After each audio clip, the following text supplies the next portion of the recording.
안기정 박사님께서 오늘 주제 발표를 하기로 하셨는데 준비를 하셨으니까 우리 안기정 박사님을 모셔서 주제 발표에 대한 한번 들어보도록 하겠습니다. 주제 발표해 주시죠.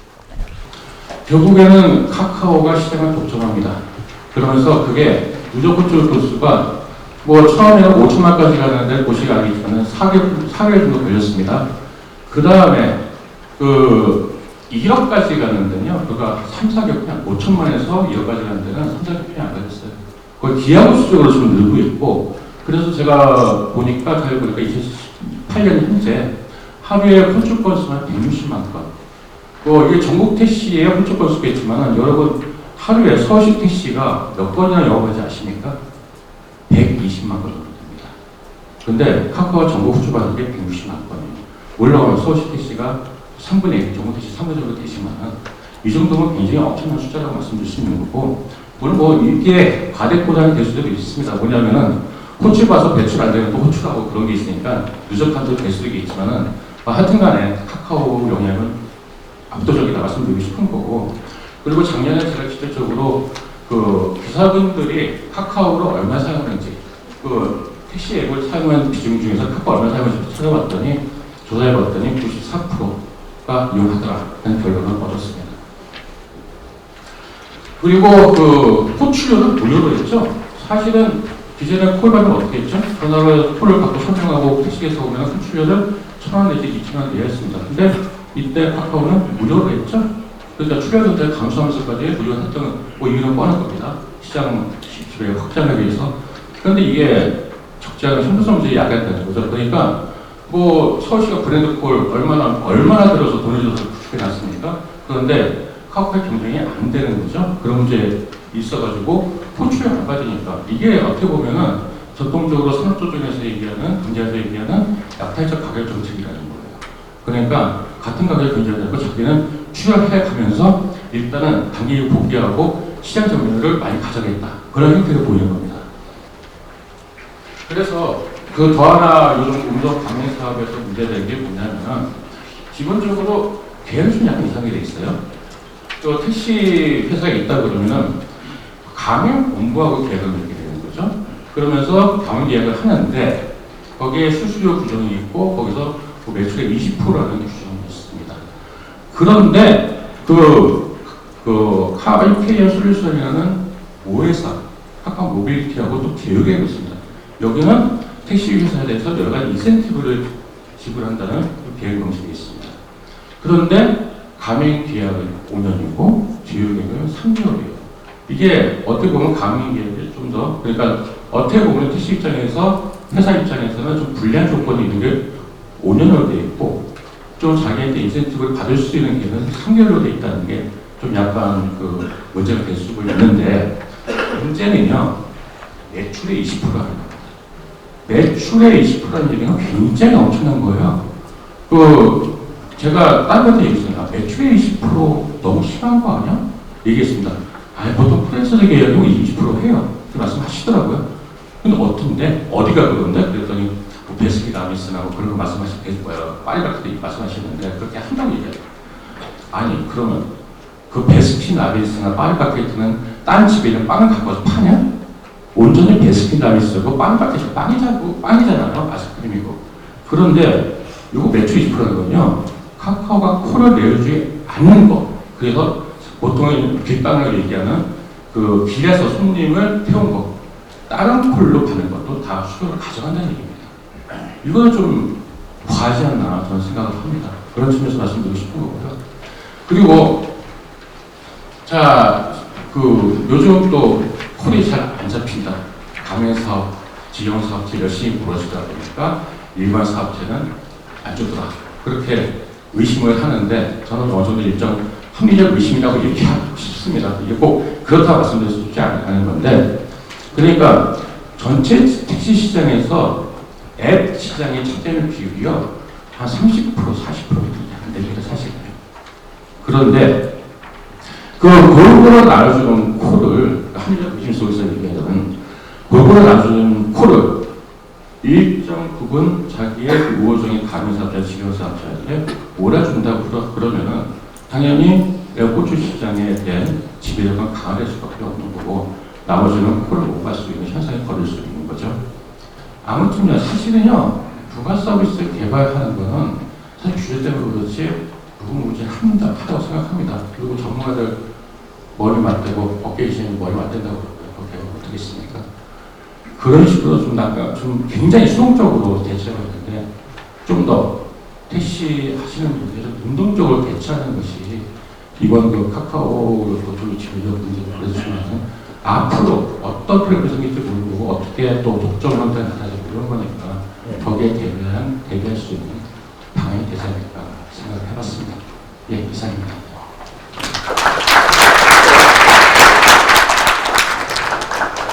근데 실제로 이 가맹 사업에 대해서 많이 궁금들 하시잖아요. 그러면 이 자리에는 그 가맹 사업을 펼치고 있는 그 KST 이행열 대표도 참석을 했으니까 실제로 가맹 사업 펼치고 있는 그 가맹 사업자의 생각 한번 들어볼 필요가 있겠죠. 그래서 이행열 대표께서 생각을 한번 말씀해 주시면 고맙습니다.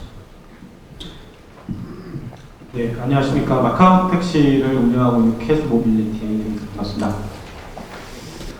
펫 가지고 우리나라 이제 반려동물 시장이 한 2.3조 정도 되었습니다. 그래서 동물 하나 이제 가족이 됐거든요. 이런 실현하는 것들, 그 다음에 또 요거는 뭐 코로나로 비대면으로 그래서 뭐 택배 시장이 굉장히 커졌습니다. 오히려 지금 오토바이 라이더들이 굉장히 부족할 정도로 커졌는데 그 시장에서도 택시 가지고 이제 물류 오토바이가 실현할 수 없는 물류분들에 대한 요구 사항이 되게 많아졌습니다. 사실 이런 부분들을 택시가 커버를 할 수 있습니다. 이 사람들이 택시를 이용하는 고객을 늘리는 것도 중요하지만 그 대상자를 늘리는 것도 저는 굉장히 중요하다고 생각하는데 그런 서비스를 하려면 이제 결국 플랫폼이 있어야 되고 앱 같은 플랫폼이 있어야 되고 그다음 요금이 또 다양성이 보장이 돼야 되고 그리고 또 실제로 수행할 수 있는 또 공급단이 있어야 되는데 그런 부분들을 한 번에 풀 수 있는 게 저는 이제 가맹 제도로 생각하고 있고요. 가맹은 이제 그런 취지로 만들어졌다고 생각하고 있고 실제로 당장 해야 될 것들하고 앞으로 해야 될 것들을 좀 구분해보면 당장 해야 될 것들은 사실 이제 모든 플랫폼이라는 게 그렇습니다. 최근에 뭐 배달의 민족도 있고 양일자도 있고 뭐 거의 점유율이 거의 압도적으로 많은데 소통 플랫폼과의 공통점이 결국은 이제 수요를 가진 플랫폼이 끌려다닐 수밖에 없는 구도고 그게 적정하게 2개, 3개사 분산이 되면 그만큼 지금 면허는 25만 대 제한되어 있으니까 공급단이 택시업계가 힘을 쥐고 갈 수 있는 부분인데 한 5년에 걸쳐서 이제 카카오가 굉장히 고객들을 발견시켰기 때문에 사실 쉬운 작업은 아닙니다. 쉬운 작업은 아니고 하지만 할 수도 있다고 생각합니다. 저 고객들은 빨리 오고 뭐 친절하면 언어 호출에도 갈아탈 수가 있기 때문에 그런 부분들은 저희 후발 스타트업들, 저희 플랫폼 기업들이 택시업계랑 같이 좀 많이 해보고 싶고요. 그리고 그러기 위해서 사실 가장 필요한 부분들이 뭐 마케팅을 하고 요금 할인하고 뭐 저희가 지금 전 국민 대상으로 탈 때마다 뭐 저희 1,000원씩 할인하는 프로그램 지금 저희가 이번 주부터 시행을 했는데요. 반응은 되게 좋습니다. 이런 부분들을 통해 저희가 택시를 많이 경험하게 하는 것들은 저희가 할 수 있을 것 같은데 궁극적으로 저희가 어려운 부분들은 택시 앱을 깔게 하고 켜게 하는 것이 굉장히 어렵습니다. 택시가 한 곳에 있는 건 아니기 때문에 이런 부분들을 택시업계에 계신 분들이 이제 이런 공정한 경쟁 환경을 만들고 그 다음에 저희 같은 이제 그 스타트업들 그리고 플랫폼 기업들과의 함께 성장을 좀 하는 차원에서 당장 콜이 많지 않더라도 앱을 하나 더 깔아주고 그 다음에 켜고 또 콜이 떨어지면 먼저 수락하고 친절하고 이런 부분들을 하면 저는 충분히 고객들이 카카오를 타나 강을 타나 티온을 타나 사실 그 비슷하네 라고 하면 사실 얼마든지 공정 환경을 만들 수 있다고 생각하고 이런 부분들은 함께 만들어갔으면 좋겠다는 생각을 많이 하고 있고요. 저도 객관적으로 봤을 때 이거는 동의하기 어렵다고 봅니다. 그리고 이런 것은 결론적으로 얘기해서 이렇게 해서 그러면 이렇게 불공정하게 하는 이 가맹점, 특히 카카오 같은 독과점을 하고 있는 이 여기를 이제 우리가 절교를 하고 끊어야 될 것이냐 아니면 같이 가야 될 것이냐는 그 고민이 가장 클 겁니다. 근데 여기 계시는 분들 다 아시지만 카카오 가맹점에서 가맹을 하고 있는 택시들의 경우 수익이 일반 중개콜을 하는 것보다 월등히 높아요. 그러니까 수익을 올리기 위해서 싫어도 가맹을 하지 않을 수 없는 이런 입장에 지금 있는 것이 현실이거든요. 그래서 이것을 어떻게 우리가 제도적으로 또 법적으로 규제를 좀 할 수 있는가 하는 점하고 그 다음에 지금 이제 당분간은 이 카카오 같은 거대한 기업이 그것도 5, 6년 넘은 세월을 장기적으로 투자를 해서 닦은 이 시장을 일부에 어디서 조그만 플랫폼 회사가 들어와가지고 경쟁을 한다? 어려울 거예요. 그래서 안 박사께서도 얘기한 대로 장기적으로 봅시다 하는 얘기를 하는 이유가 바로 거기 있다고 봅니다. 그래서 단순하게 오늘 수익이 더 좋다고 해서 이쪽을 택하는 것보다는 앞으로 이 택시 업계가 어느 쪽으로 가야 살아서 존재할 수 있겠는가 하는 것을 더 깊이 고민을 하셔야 될 때가 아닌가 저는 이런 생각을 합니다. 지금 뭐 전반적으로 플랫폼 사업하고 택시가 함께 상생하지 않을 수 없는 구조로 가고 있습니다. 너무나 잘 아실 것 같고 4월 달에 국회를 어렵게 통과한 여객자동차 사업법도 결국은 플랫폼 운송 사업, 가맹 사업, 중개 사업 세 가지 형태로 이제 플랫폼을 나눠서 이제 허가, 인가, 등록권을 이제 거의 국토부가 가져간 상태긴 하지만 어쨌든 그런 식으로 지금까지는 여객자동차 운송 사업부의 플랫폼에 대해서 저희가 제재하거나 관리할 수 있는 권한이 하나도 없었어요, 사실은.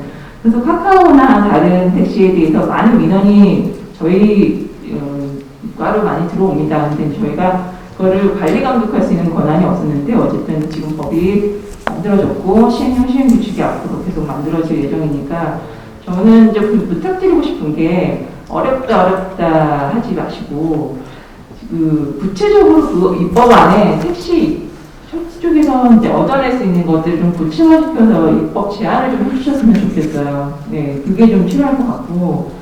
네, 택시가 이제 욕을 많이 먹는 이유 중에 가장 큰 이유가 하나가 뭐냐면 저희가 뭐 다 잘 아시지만 음식점에 가서 A 음식점의 음식이 너무 나쁘고 서비스가 안 좋으면 그냥 그 A 너무 서비스가 엉망이야 라고 욕을 합니다. 근데 택시는 내리면 익명성이 보장이 돼요. 그냥 택시가 나빠, 택시가 서비스가 안 좋아 라고 욕을 하잖아요. 그래서 전체적으로 정책 방향이 가맹 택시업으로 가는 거예요. 어떤 브랜드화.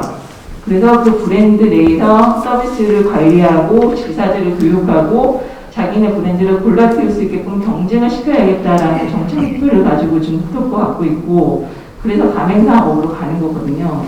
이런 방향을 좀 이해를 하셨으면 좋겠고 뭐 카카오에서 이제 코를 몰아준다라고 얘기를 하시는데 그런 부분도 운송약관에 다 동의를 하고 가입을 하셨잖아요. 근데 그런 운송약관 하나를 보시면 카카오가 임의로 콜을 배정할 수 있다는 규정이 있어요. 그 가입하실 때 다 동의하고 가입하신 거거든요. 근데 그런 규정도 뭐 공정거래위원회나 이런데 구체적으로 그런 임의로 배정할 수 있는 기준이 뭔지를 좀 구체화시켜달라고 요청을 하시든지 좀 구체적인 대처 방안을 가지고 요구를 하셔야지 국토부도 그렇고 공정위도 그렇고 뭐 서울시도 들어줄 수가 있는 거거든요. 그냥 우리는 많이 어렵습니다. 힘듭니다. 카카오가 나쁩니다라는 그런